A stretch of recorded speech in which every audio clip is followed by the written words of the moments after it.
Sa tuwing tayo ay nakikipagkwentuhan sa ating mga kababayan o kaya naman ay makakita ka ng mga kakilala mo sa Pilipinas, maging ito man ay iyong kamag-anak o iyong kapitbahay, may mga tanong na lagi mong naririnig sa kanila ukol sa Australia. Paano nga ba makapag-migrate sa Australia? Paano mo ba ako matutulungan makapag-migrate sa Australia? Kahit anong trabaho gagawin ko, matulungan mo ako makapag-migrate sa Australia, pwede ba? Ano ang mga kailangan kong gawin para makapag-migrate sa Australia? Magkano ang aking magagastos upang makapag-migrate sa Australia? Bukod pa dito, ang mga pagtawag ng iyong mga kaibigan o mga kakilala upang humingi ng tulong para makapag-migrate sa Australia. Magandang araw po sa inyong lahat.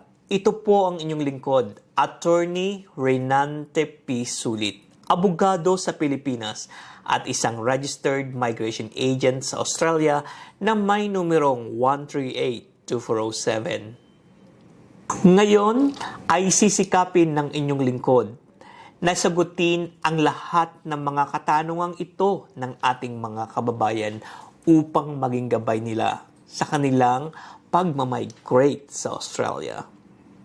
Ginawa kong simple ang pagtalakay sa talakayan natin ngayon upang lubos na maunawaan ng ating mga kababayan. Narito ang ilang mga hakbang na pwedeng gawin ng ating mga kababayan upang sila ay makapag-migrate sa Australia. Una, dapat alam mo kung meron kang skill, qualifications, at experience na related sa skilled occupations na matatagpuan sa website ng Department of Home Affairs. Hindi po ito job openings, kundi ito po ay mga occupations na kinakailangan ng Australian government upang mapaunlad ang kanilang ekonomiya. Dapat ang iyong skill, qualifications, and experience ay akma sa description ng skilled occupation na ito. Ito ang tinatawag na General Skilled Migration Program kung saan ikaw kasama ang iyong mga dependents ay po pwedeng mag-migrate sa Australia bilang mga residente. Dito po pumapasok ang point test na manggagaling sa iyong edad na kinakailangan less than 45 years old.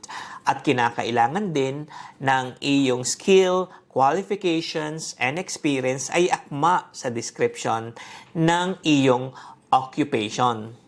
Ang skills assessment ay kinakailangan din para maging valid ang iyong visa application. Kung ikaw ay nabibilang sa medical professionals, kinakailangan muna na maging rehistrado ka sa Australia.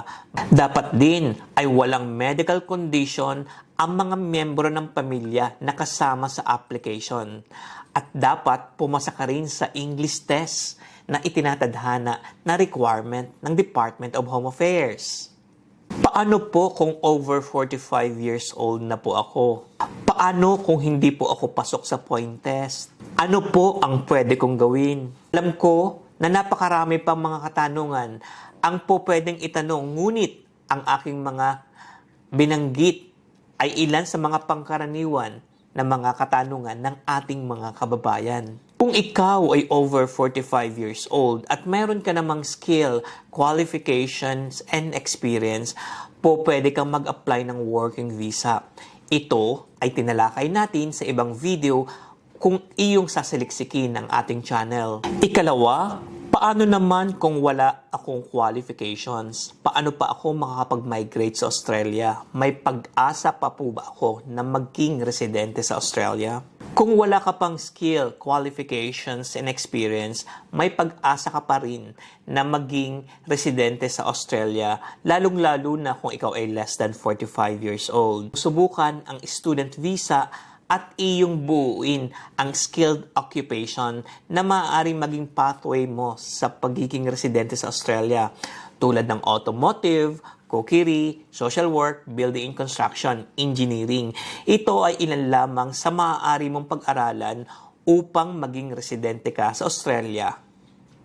Bukod dito, ito ay magbibigay daan sa working visa. kapag ikaw ay may hawak ng working visa sa loob ng 2 o 3 taon, meron itong transition sa permanent residency na tinatawag na 186. Ito ay maaari rin sa mga kurso na aged care.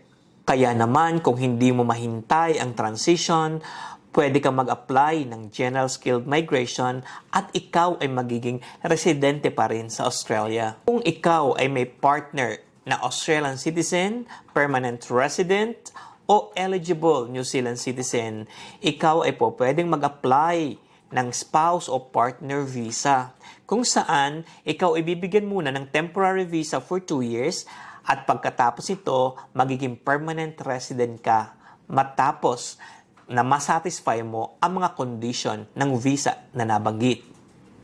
Ito ay ilan lamang sa pwedeng options ng ating mga kababayan kung papaano makapag-migrate sa Australia. Napakarami pang paraan, napakarami pang visa ang po pwedeng subukan ng ating mga kababayan. Ngunit ang aking mga nabanggit ay ang mga pangkaraniwan na ginagamit ng ating mga kababayan. Ang halaga ng mga visa ay matatagpuan sa Department of Home Affairs. Makikita mo rito ang halaga ng bawat visa at kung ano-ano pa ang mga requirements. Halimbawa naman, kayo ay nagnanais na tulungan ng isang registered migration agent, mangyari po lamang na kami ay inyong kontakin upang kayo ay mabigyan ng tamang immigration advice. Alam natin na ang pagmamigrate sa Australia katulad ng ibang progresibong bansa ay isang investment. Hindi po katulad ang Australia ng ibang bansa na po pwede kang mamasyal pagkatapos ay maghanap ng trabaho. Dapat, inuulit ko, meron kang skill, qualifications, and experience na nakapaloob sa skilled occupational list. Maraming pong salamat at sana nabigyan natin ng kasagutan ng ilang mga pangkaraniwang katanungan ng ating mga kababayan. Mabuhay po tayong lahat. Ito po ang inyong lingkod, Attorney Reynante P. Sulit, Registered Migration Agent sa Australia na may numerong 138-2407 kay RPS Sulit ang visa mo.